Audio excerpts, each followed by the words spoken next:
Ainsi, à Windsor, tout a basculé à cause d'un seul mot, grand-mère. La princesse Charlotte, âgée de 9 ans, s'installe à un déjeuner familial privé qui devait être tout à fait ordinaire. Et en quelques minutes, elle prononce une phrase si calmement dévastatrice que personne dans la pièce ne sait comment s'en remettre. L'écureuil est là, William et Catherine sont là avec leurs 3 enfants. Camilla s'efforce de maintenir une conversation légère, consciente que les tensions récentes rendent même les repas privés délicats, et pendant un moment, chacun joue son rôle. Puis, Camilla se décrit nonchalamment comme appartenant à la génération des grands-parents des enfants, et Charlotte lève les yeux de ce qu'elle faisait et répond avec un calme absolu. Elle dit qu'elle sait déjà qui sont ses grands-mères et qu'elle n'appellera jamais Camilla. Grand-mère. La pièce ne s'embrase pas. Un silence de mort s'installe. C'est ce détail qui me marque le plus, vraiment. Personne ne s'exclame, personne ne se précipite pour réparer les dégâts, personne n'intervient pour distraire le lecteur. Le silence s'étend, et dans ce silence, chacun comprend ce qui vient de se passer. Charlotte a fait un choix délibéré, et Camilla le sait. Avant d'aborder les conséquences pour la famille, abonnez-vous à Crown Watch pour ne manquer aucune mise à jour. Analysons la situation. C'est là que ça devient vraiment intéressant. Charles entend sa petite fille dire cela, et son premier réflexe, en tant que grand-père et monarque, est de lui demander pourquoi elle a dit cela. Sa voix reste basse, mais la question a du poids, car il est le roi, et il s'attend probablement à des excuses gênées, ou du moins à une explication enfantine qu'il pourra facilement dissimuler. Mais il n'obtient rien de tout cela. Charlotte répond que certains noms de famille se méritent par la façon dont les gens vous font sentir. C'est une enfant de 9 ans qui dit cela, sans avoir été briefée, sans avoir répété, sans faire de caprice, énonçant simplement un principe, puis demandant si elle peut quitter la table. Catherine hoche la tête, Charlotte recule sa chaise, et le bruit de sa chaise qui s'enfonce dans le sol est apparemment plus fort que tout ce qui a été dit cet après-midi-là. Camilla reste figée. Charles fixe William du regard, réalisant soudain qu'aucun ordre du palais ne pourra réparer ce qui vient de se produire. Quant à William, il n'est pas en colère contre Charlotte. Au lieu de la réprimander, il observe attentivement sa fille, ce qui en dit long sur les véritables intentions de la famille. Catherine suit Charlotte dans le couloir, et c'est alors que la vérité éclate.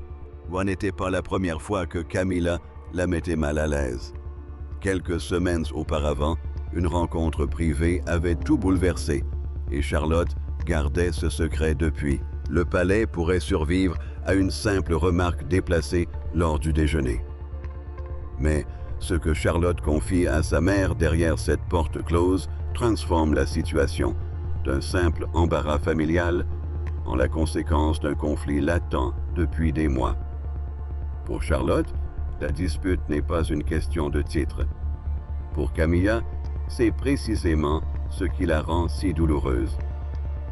Catherine s'assoit près de sa fille après le déjeuner et n'aborde pas d'emblée la question de la discipline. Elle lui demande ce que représente réellement sa grand-mère et la réponse vient lentement. La confiance, la sécurité, les histoires, quelqu'un qui vous protège plutôt que de vous mettre sous pression. Charlotte a grandi entourée de titres royaux, où des mots comme reine et héritière façonnent à la fois son devoir public et son identité privée. Mais pour une enfant, le langage familial revêt une toute autre signification. Catherine comprend immédiatement cette nuance et refuse de jouer la comédie avec les sentiments de sa fille. Pendant ce temps, Camilla, dans une autre pièce, ressent la blessure d'une manière totalement différente. Elle confie à Charles qu'elle peut supporter les gros titres hostiles et des années de comparaison publique, mais qu'elle ne peut prétendre que le rejet de sa petite-fille soit insignifiant. Le roi tente de la rassurer, mais il hésite avant de dire que Charlotte finira par changer d'avis. Cette hésitation la blesse plus profondément qu'il ne l'aurait sans doute voulu. Camilla a passé des années à rechercher l'acceptation au sein de sa famille, et la jeune génération représente quelque chose que les cérémonies ne peuvent qu'en garantir. L'appartenance à une sphère privée. Plus tard, William retrouve Catherine et lui pose la question qu'ils ont tous deux évitée.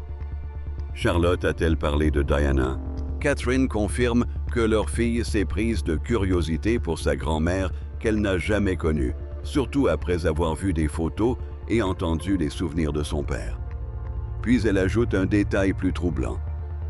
Charlotte ne rejette pas Camilla parce que Diana est devenue une image idéalisée à ses yeux. Lors d'une conversation privée après le déjeuner, la jeune fille a décrit un échange survenu quelques semaines plus tôt, au cours duquel elle a eu l'impression que Camilla avait minimisé un aspect très important de sa vie. William s'arrête devant la chambre de Charlotte avant d'entrer. Sa main effleure la poignée de la porte, puis retombe. Le futur ROI comprend que l'harmonie royale n'est plus d'actualité. Sa fille a été entraînée dans une histoire d'adulte qu'elle n'a pas choisie, et il doit décider s'il doit parler en prince, garant de l'ordre, ou en père, garant de la confiance. Lorsqu'il arrive enfin, Charlotte lui explique que tout a basculé lors d'une cérémonie au palais, quelques semaines avant le déjeuner à Windsor.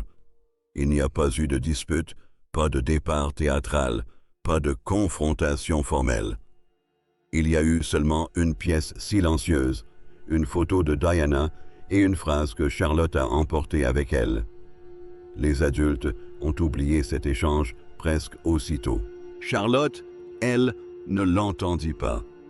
Ce que Camilla considérait comme une simple correction fut perçu différemment par la jeune princesse, car cela touchait à la seule relation qu'elle ne connaissait qu'à travers les récits, et soudain, ces récits lui semblèrent devoir être défendus. Charlotte avait passé plusieurs après-midi avec William à s'enquérir de vieilles photos de famille et des personnes qui y figuraient. Catherine encourageait ces conversations car elle souhaitait que ses 3 enfants comprennent leur histoire familiale avant de la comprendre en tant que monarchie. Une présentation privée du patrimoine familial à Windsor était simplement une réunion informelle où l'on discutait de photographies et d'objets personnels des générations précédentes, loin des cérémonies publiques. William entretenait le souvenir de Diana de manière simple et intime. Il la décrivait comme leur grand-mère, parlait de sa chaleur humaine et n'utilisait jamais le passé comme une arme contre les vivants. Charlotte s'arrêta près d'une photographie et appela doucement sa grand-mère Diana. Camilla entra pendant leur échange et entendit ces mots.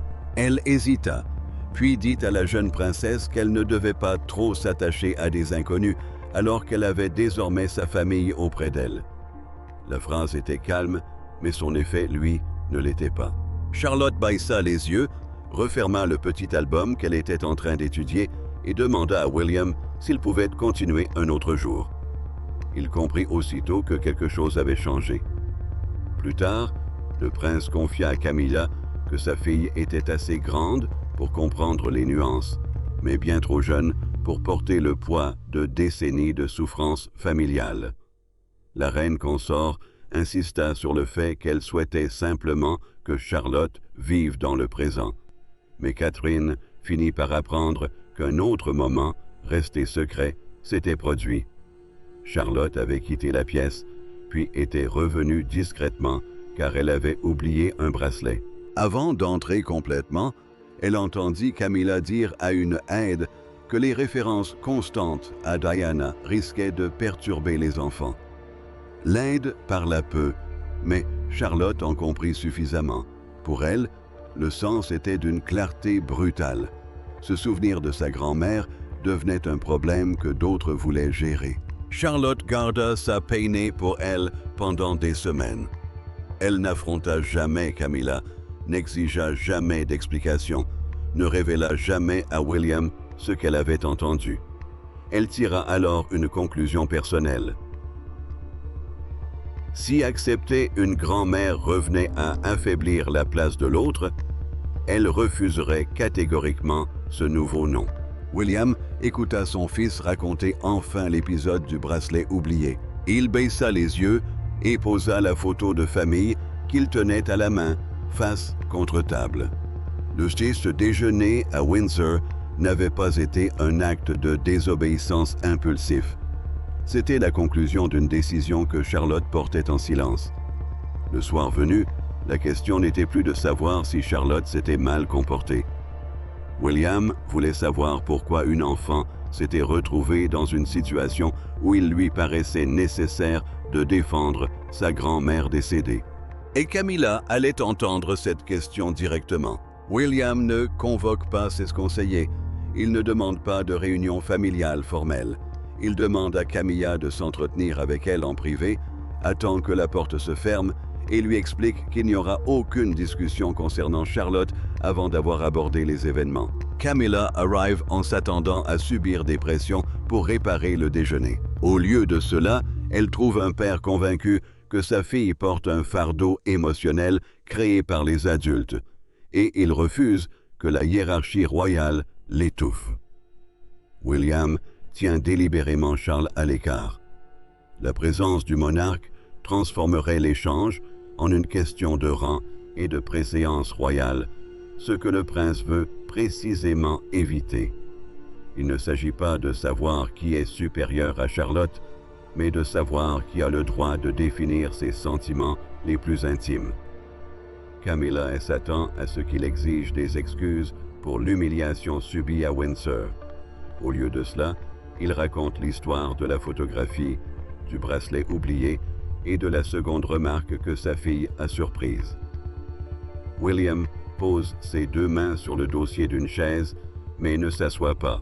Camilla reste assise, tandis qu'il pose la question qu'elle redoutait.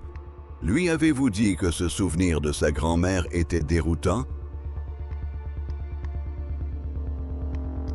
La reine répond prudemment que Charlotte n'était pas censée entendre cette remarque. Son expression se durcit. « L'intention, dit-il, n'efface pas l'impact. »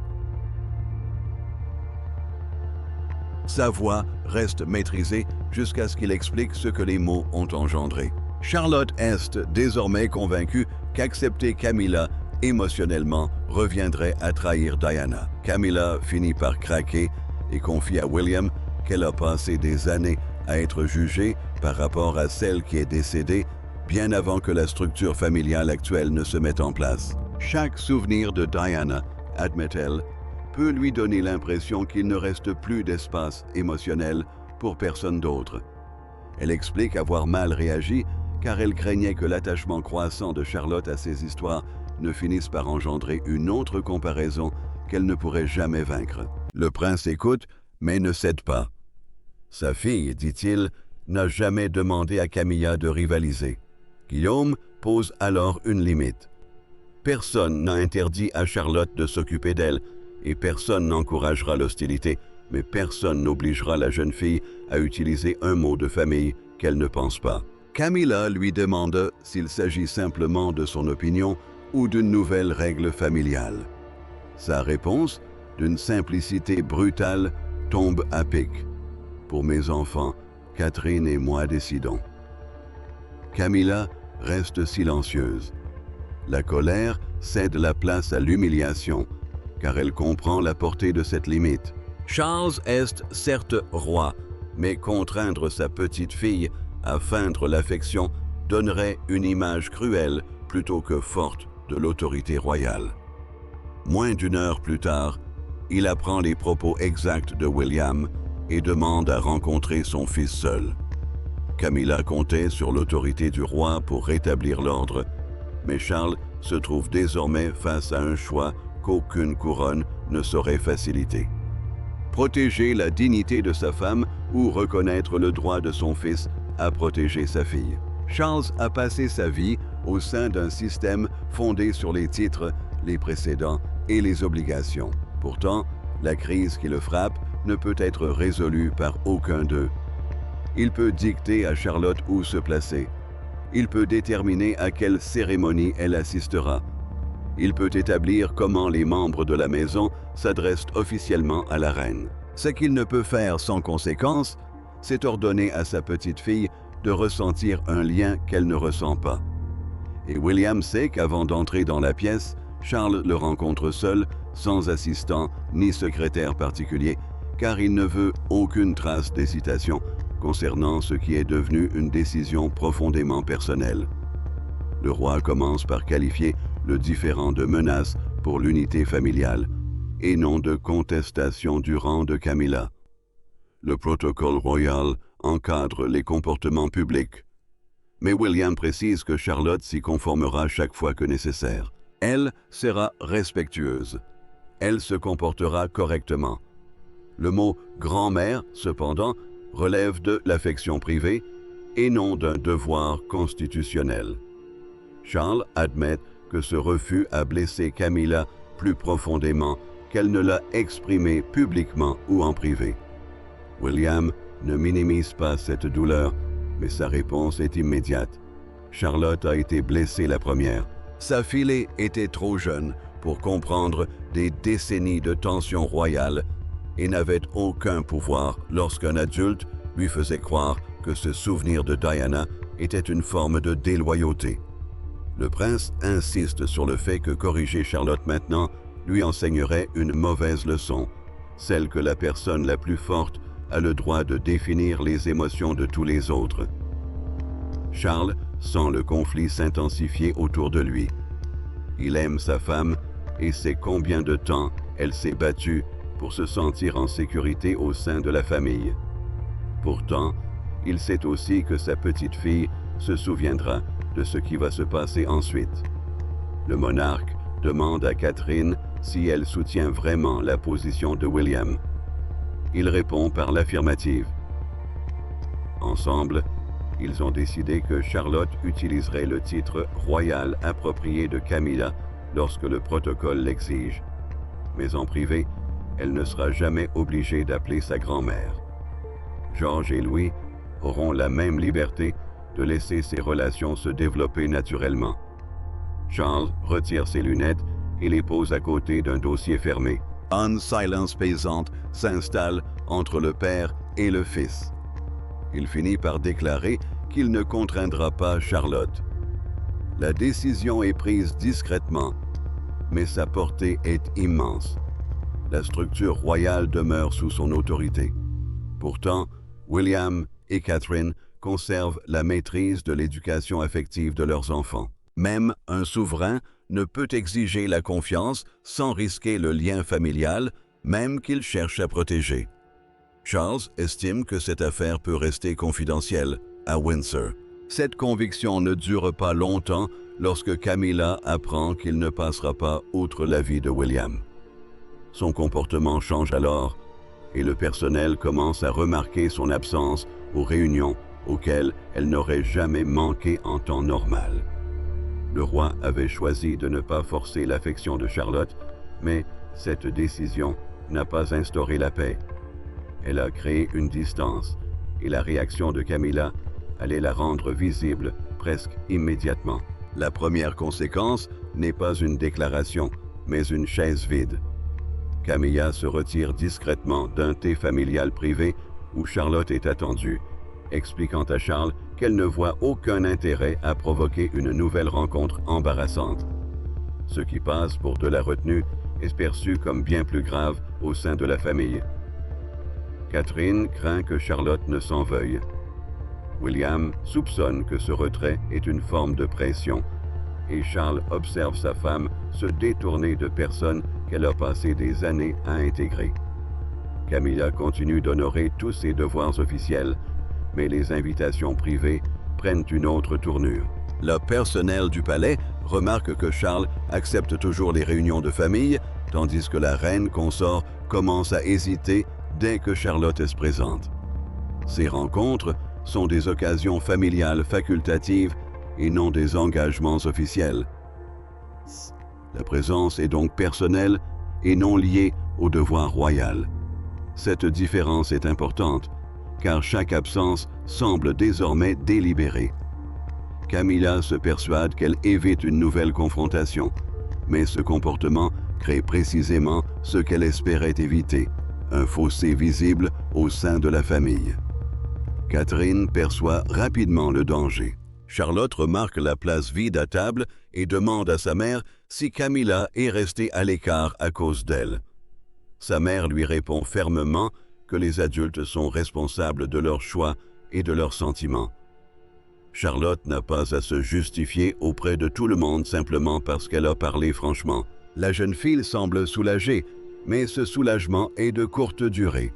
Elle demande à la reine si elle est en colère. Catherine lui répond que la peine et la colère sont deux choses différentes, et cette réponse laisse Charlotte encore plus silencieuse qu'auparavant. Plus tard, Camilla, assise seule, confie à Charles qu'elle se sent réduite à l'état de personne devant demander à ses petits-enfants s'ils sont bien installés avant d'entrer dans une pièce. Le roi l'écoute, mais cette fois, il ne se contente pas de la couvrir de sa souffrance. Il dit à sa femme que son absence ne lui permettra pas de lui faire confiance. Le retreat peut protéger Camilla d'un autre moment douloureux, mais il fait également peser à nouveau un poids émotionnel sur l'enfant. Pour la première fois, Charles déclare que les réparations doivent commencer sans que le mot « grand-mère » soit mentionné. William apprend que Camilla envisage également de ne pas assister à une fête privée prévue pour son anniversaire. Son inquiétude s'accentue aussitôt. Si chaque absence suit Charlotte dans une autre pièce, sa fille risque de croire qu'elle contrôle l'apparition et la disparition des adultes. C'est précisément ce fardeau, dit-il à Catherine. Elle acquiesce, mais elle remarque aussi quelque chose d'inattendu chez Charlotte. La jeune fille est contrariée par le départ de Camilla. Camilla revient brièvement après la fin du thé et s'arrête près de la place intacte qui lui est réservée. Elle pose une main sur la chaise, mais ne s'assoit pas. Le siège vide lui paraît soudain moins protecteur que soumis. Charlotte avait refusé le mot, non une personne. Et une fois que William eut compris cette nuance, il encouragea une conversation privée qui allait changer le cours du conflit. Aucun roi ne s'assoit entre elles. Aucun futur roi ne prend la parole au nom de l'une ou l'autre. Catherine attend ailleurs. Charles est délibérément absent. Et pour la première fois depuis le début de la crise, Charlotte et Camilla se font face, libérées du carcan de la monarchie. La jeune princesse n'a pas changé d'avis sur le mot qui a tout déclenché. Camilla le sait. Ce qui change ensuite est plus difficile. Toutes deux finissent par expliquer ce qu'elles croyaient que l'autre leur avait pris.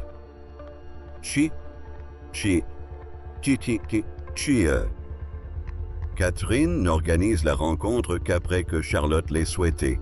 William accepte à une condition. Personne n'utilisera cette conversation pour exiger des excuses ou imposer un nouveau nom. Charles dit la même chose à Camilla avant son entrée. La réconciliation, dit-il, doit commencer sans condition. C'est important, car un titre royal est une appellation officielle utilisée dans le cadre de fonctions publiques, tandis qu'un nom de famille est chargé d'émotions privées. Pour une fois, ces deux mondes sont préservés. Charlotte apporte la même photo de Diana qui avait été au cœur de la précédente dispute. Elle la pose sur la table et dit à Camilla qu'elle pensait que la reine voulait qu'elle cesse de s'intéresser à une personne importante pour son père. Les mots sont simples, mais ils blessent profondément. Camilla ne l'interrompt pas. Elle admet que la photo a réveillé une insécurité qu'elle n'aurait jamais dû projeter sur une enfant. Entendre parler de Diana, dit-elle, lui donne l'impression d'être toujours comparée à un souvenir qu'elle ne pourra jamais égaler. Charlotte répond sans colère. Elle dit qu'elle n'a jamais demandé à Camilla de rivaliser. Cette phrase la désarme. Pendant des années, La reine a véhiculé une peur d'adulte à chaque fois qu'elle évoquait Diana. Mais la jeune princesse ne posait que des questions sur sa propre famille. Camilla comprend enfin à quel point l'histoire avait été imposée à une enfant qui n'avait jamais demandé à l'hériter. Elle présente alors ses excuses directement. Elle reconnaît avoir eu tort de suggérer que Charlotte puisse s'attacher excessivement à une inconnue et tort également d'avoir qualifié ses souvenirs de confus. Elle ne demande pas le titre de grand-mère. Cette omission est lourde de sens. Charlotte accepte les excuses, mais précise qu'elle souhaite toujours l'appeler Camilla en privé lorsque cela est approprié et utiliser son titre officiel lors des occasions spéciales. La reine acquiesce. Charlotte atteint la porte, puis s'arrête.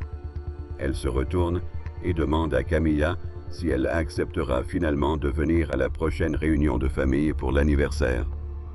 Pour la première fois, l'invitation est personnelle et non plus protocolaire. Camilla, prise au dépourvu, accepte néanmoins. Elles avaient enfin trouvé un moment de paix en privé, mais le public ignorait tout de leur conversation. Et lorsque Charlotte et Camilla sont apparus ensemble quelques jours plus tard, un simple geste est devenu l'image que chacun s'est empressé d'interpréter. Le public n'entend pas la conversation privée de Charlotte avec Camilla. Il voit quelque chose de plus restreint et à bien des égards de plus puissant. Aux abords de Windsor, les caméras ont immortalisé la jeune princesse quittant une réunion de famille, s'arrêtant un instant près de la reine et lui tendant la main au lieu de l'accolade habituelle à laquelle les observateurs s'attendaient. En quelques heures, l'image fait la une des journaux et des chaînes d'information. Pour les observateurs extérieurs, elle apparaît comme un rejet. Au sein de la famille, cependant, ce geste signifie presque exactement le contraire. William sait que chacun de ces mouvements sera scruté avant même l'arrivée de la famille. Catherine le sait aussi. Des rumeurs circulent déjà à Windsor et les photographes attendent un signe que les tensions privées sont bien réelles. Ce rassemblement porte une autre signification. Les gens ne les observent plus par devoir, ils observent Charlotte. Ses parents refusent de feindre l'affection. Ils ne lui donnent qu'une seule consigne, sois respectueuse et sois toi-même. Camilla ressent la pression dès que les images commencent à circuler. Un journal publie en une la photo de Charlotte tendant la main, accompagnée du titre « La distance la distance royale ». Les chaînes de télévision repassent la scène en boucle, interprétant l'absence d'accolade comme la preuve que la rupture familiale s'est aggravée. Près du château de Windsor, une foule observe le départ des voitures royales. Certains applaudissent la jeune princesse pour sa fermeté. D'autres estiment qu'aucun enfant ne devrait se retrouver au cœur d'un conflit d'adultes. En quelques heures, une simple querelle privée est devenue un sujet de polémique nationale. Camilla voit le titre et se sent humiliée. Charlotte avait été polie. La poignée de main n'était pas une punition. C'était le compromis prudent qu'elles avaient convenu de trouver. Pourtant, l'interprétation publique transforme ce progrès en un rejet apparent. Charles se demande aussitôt si le palais devrait clarifier la situation. William s'y oppose. Toute déclaration expliquant les sentiments de Charlotte, argumente-t-il, exposerait sa fille à un examen encore plus minutieux et forcerait ses émotions intimes à un débat public. Camilla les surprend tous deux. Elle est d'accord avec William. La reine dit à Charles que Charlotte ne doit pas servir à redorer son image, même si ce silence laisse aux journaux le champ libre pour mal interpréter leurs propos. Ce choix change la donne. Pour la première fois, Camilla défend la limite au lieu de la contester. Plus tard, Charlotte aperçoit le journal près de William et lui demande si elle a encore mis Camilla dans l'embarras. Son père répond « L'honnêteté respectueuse n'est pas de la cruauté. » Les adultes, dit-il, doivent cesser d'exiger des enfants qu'ils expriment des sentiments sous prétexte d'être filmés. Les gros titres parlaient de rejet. Le palais craignait des divisions, mais le véritable verdict allait tomber discrètement au sein de la famille, lorsque Charlotte et Camilla se rencontreraient à nouveau, loin des caméras. Finalement, Charlotte ne revient pas sur la phrase qui a choqué Windsor. Elle fait quelque chose de plus significatif. Elle prouve que refuser un titre ne signifie pas forcément refuser une relation. Camilla, après des semaines de souffrance et de défensive, accepte une situation tout aussi difficile. L'appartenance ne se crée pas par la position royale. Et l'affection s'affaiblit lorsqu'elle est exigée, ce qui a commencé comme une insulte apparente contraint finalement 3 générations de la monarchie à se confronter à la différence entre la loyauté cérémonielle et la véritable confiance familiale. Charlotte arrive à la dernière réunion de famille aux côtés de William et Catherine, sans aucune instruction particulière. Charles entre avec Camilla et cette fois, la reine n'hésite pas à la porte ni ne se demande si elle doit rester là. Aucun conseiller ne gère le placement des invités, personne ne prépare de retrouvailles minutieuses. Lorsque la conversation privée s'engage, Charlotte utilise naturellement le nom de Camilla. Plus tard, lorsque l'occasion devient officielle, elle emploie le titre royal, c'est-à-dire la formule d'adresse officielle requise par son rang et ses obligations. La différence est subtile, mais elle est significative. Le respect n'a pas à prétendre être de l'intimité. Camilla cesse d'attendre le mot qui a déclenché tout le conflit. Au lieu de cela, elle interroge Charlotte sur un point que la jeune princesse a évoqué lors de leur conversation privée, et la question prend Charlotte au dépourvu. Elle réalise qu'on se souvient d'elle.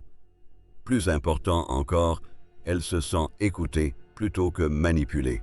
Charles remarque le changement et se détend enfin, non pas parce que sa femme a obtenu le titre qu'il avait espéré pour elle, mais parce que l'amertume n'est plus présente. William le remarque aussi. Pour la première fois depuis des semaines, le futur roi ne semble plus prêt à défendre sa fille contre le prochain coup dur. Catherine comprend ce que les adultes n'avaient pas vu depuis le début. Le refus de Charlotte a forcé la famille à affronter le souvenir de Diana sans le percevoir comme une menace. Ce n'est pas la jeune génération qui a créé le conflit en se souvenant d'elle.